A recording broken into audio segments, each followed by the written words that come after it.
and then being in a room over and hearing it scream its head off when somebody's cracking its ribs. Let's see, when Ali Carter came back and, also addressed it. Ali Carter discloses who is pursuing her after Diddy triumphs. Diddy decided not to send his men to assassinate Ali Carter because she provided the prosecution with the proof they needed to bring charges against him. The absurd thing is that, despite the fact that Ali's testimony put her life in jeopardy and protected her as a witness, the prosecutors never used the evidence she provided. According to Ali, she gave the police all the information they required to find Diddy when they called her. But since using the evidence she gave would have required them to target other influential individuals, they chose not to do so. Within the sector, since Diddy was their sole goal, they truly didn't want to do it. Ali is back and pouring all the tea, as if it were her last day on the planet. She's not playing around, you see.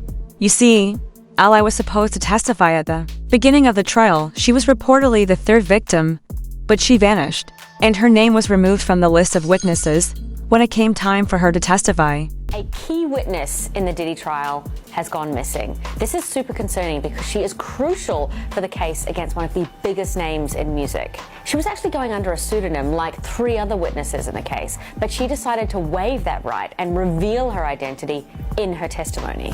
But now she's MIA.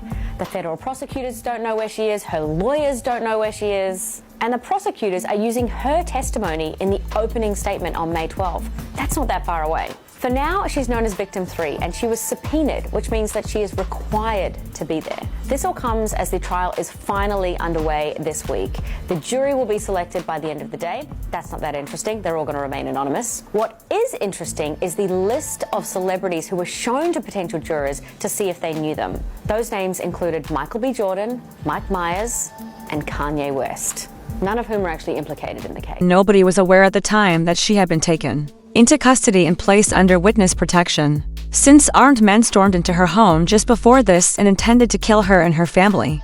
People genuinely believed she had been abducted. Ali began to cry as she went live, hysterically, to express her fear for her life and the lives of her family. She even went so far as to identify some of the individuals she thought were responsible for the attack by name. She continues by saying that these folks hired thugs to find her after she revealed her address. You get pressured, attacked, stalked, and hunted down for your own information. You get abused and re-victimized again by people who wanted to argue a back and forth this week like that f***ing mattered. Okay, you had Stu Peters and Timothy Charles Homestead going back and forth, and nobody has even bothered. Not that I give a damn, and not that I understand that you guys are gonna be that selfish, but nobody has bothered to apologize for all the hell that has happened. But you guys were arguing back and forth, and in that meantime, we lost our home. You don't believe me? Here you go. What once was a full house, we were still paying rent on our house. What we were doing this whole time was moving everything because our house is gone. Our house is gone. This is the speaking out. What was our beautiful 3-bedroom acre home on 21225 Standing Rock Avenue, because everybody has the address, because organizations that were attached to Marx, Sawyer, and many other organizations decided to put out the address, my license plate to one of my cars, and many other of my so here you go, you can have it. Right? Because this is what happens when you speak out. This is what happens when you tell all the truth. This is what happens when you decided to stand up for the children, and when you understand that survivors don't just get to do a seminar, and when you understand that survivors don't just get to just be and then show up somewhere and talk and monetize everything that they're saying. When you realize that that's bullshit, then you will understand. Look at the tactics and pay attention. Pay attention. I'm still not asking you for a damn thing but to wake up. I'm not asking you for a damn thing but just to get outside. I don't give a damn about money, numbers on my platforms. You can have all of it. You took everything. The only thing that I give a shit about right now is the fact that there is a baby in the way. There's babies in the way. There are people that I love that I can't get out of the way. What am I supposed to do when the people in the authority that you're supposed to go to, you can't go to them? Ali was ultimately permitted to return to her family when Diddy was found not guilty of the RICO charges at the conclusion of the trial. She went live and lambasted the prosecution for playing in her face as her first move. According to Ally, the Fed prevented her from testifying after discovering that the evidence she had less to do with the freak-offs and more to do with Diddy's allegations of child trafficking. However, as you can see, the majority of the witnesses the prosecutors called did not discuss his offenses. They were more interested in him telling us how much he enjoyed freaking out. There's 100 witnesses on the case. And I don't know if they even got through all of those witnesses, but Maureen Comey is the prosecutor of this case, on this case in New York City.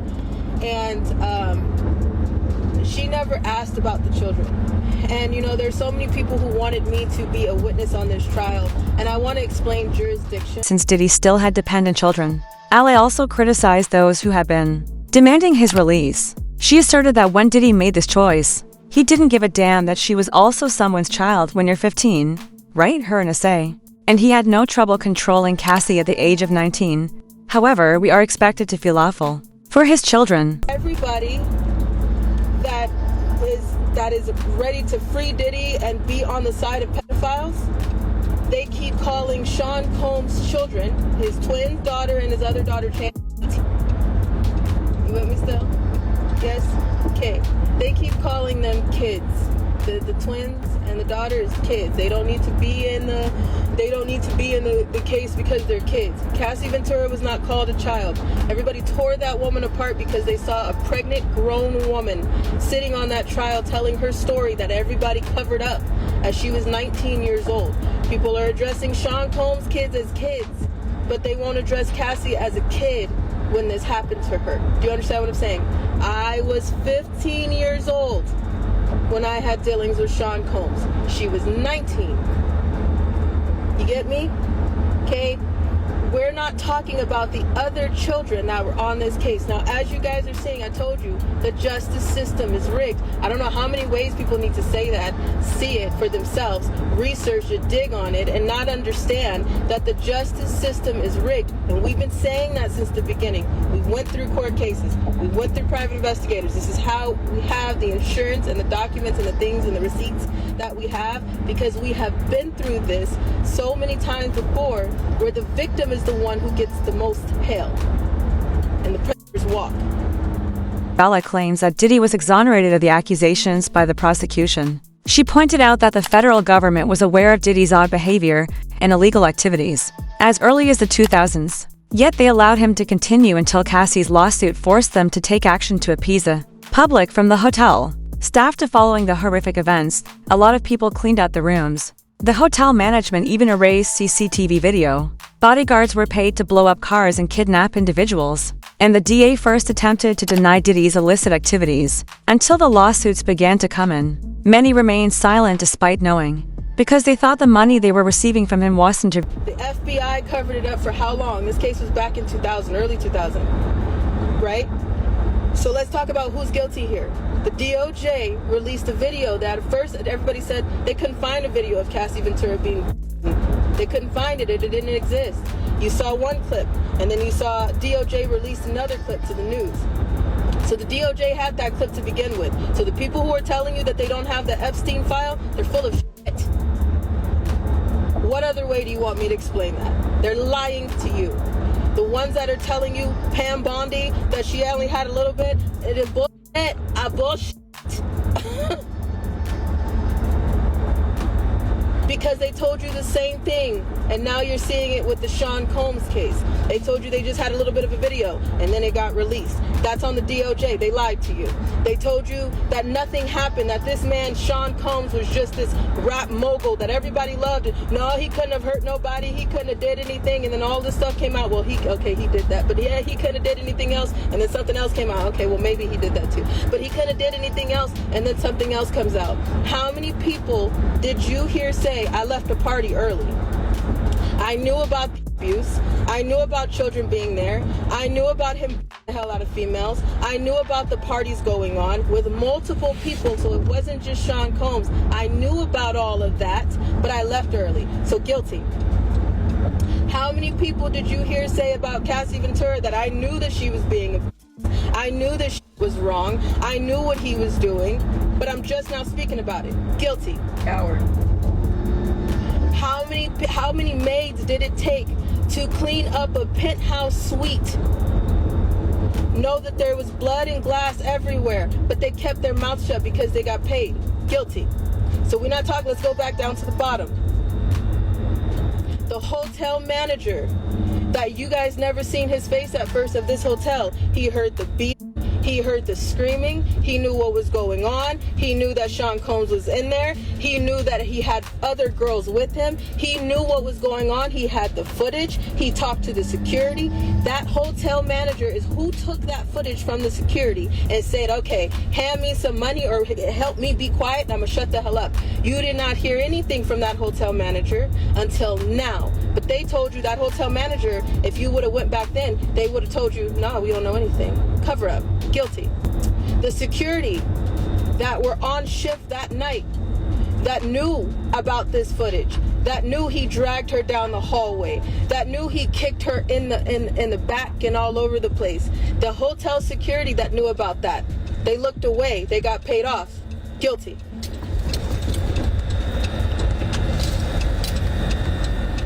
How many ways now the FBI that have had all of this information for a really long time looked away from it as well? Guilty. At first, Ally was more worried about the alleged mistreatment of the children Diddy was bringing into the nation illegally than she was about the freak-offs. She claimed that some of those children were kidnapped and sacrificed by these celebrities as part of their ceremonies for Radiant Youth. The worst aspect is that they spent the entire time in metal chains. Ally claimed to have witnessed all of these incidents while working in the field, and most of these young people did not survive. However, she made no mention of where these ceremonies would take place. Furthermore, the handful that did undoubtedly did not emerge in the same manner. But right now, I think a lot of people are not ready for someone to tell you that there are 3-4-year-olds that people take pride in sticking bars up children. I don't think people are going to be able to stomach the fact that people tie 2, 3, 4, 5-year-old children to horse stables and have horses and dogs race them, and then they get off on that. I don't think people are going to be able to stomach the fact that people hang children upside down in satanic ritual abuse meetings, and they literally hang them. Literally, by metal prongs, they hang them to get blood dripping out of them, and people go up under and like you're under a rainfall to take their blood.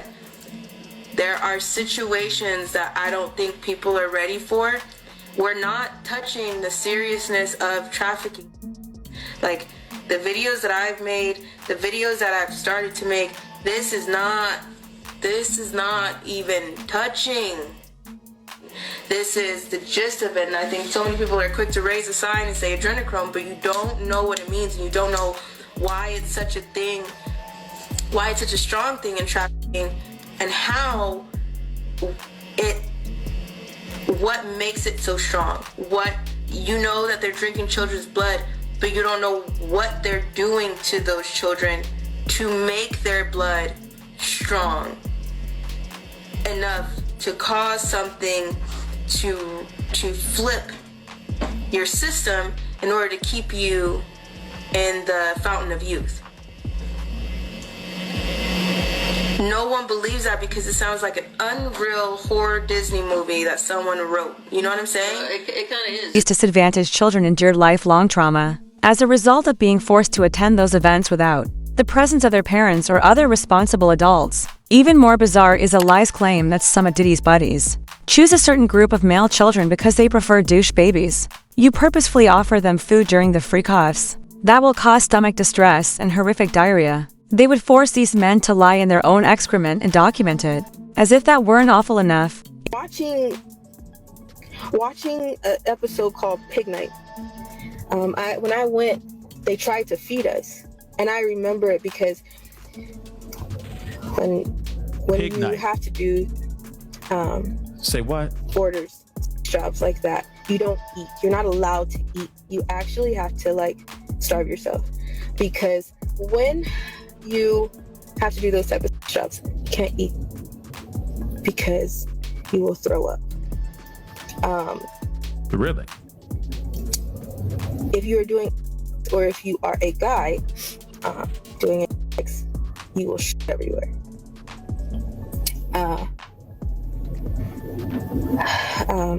Oh boy. When this happens, your pimps will get mad at you. Really mad at you.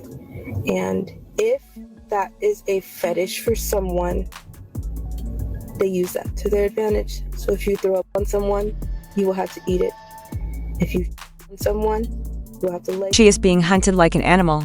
According to rumors circulating that Diddy isn't the only one. They are now hunting Ally as well in an effort to quiet her for good, after she revealed the secrets of many other powerful people in the profession. As she talked about how her life has been in jeopardy ever since she returned from witness protection. She broke down in tears on her most recent webcast.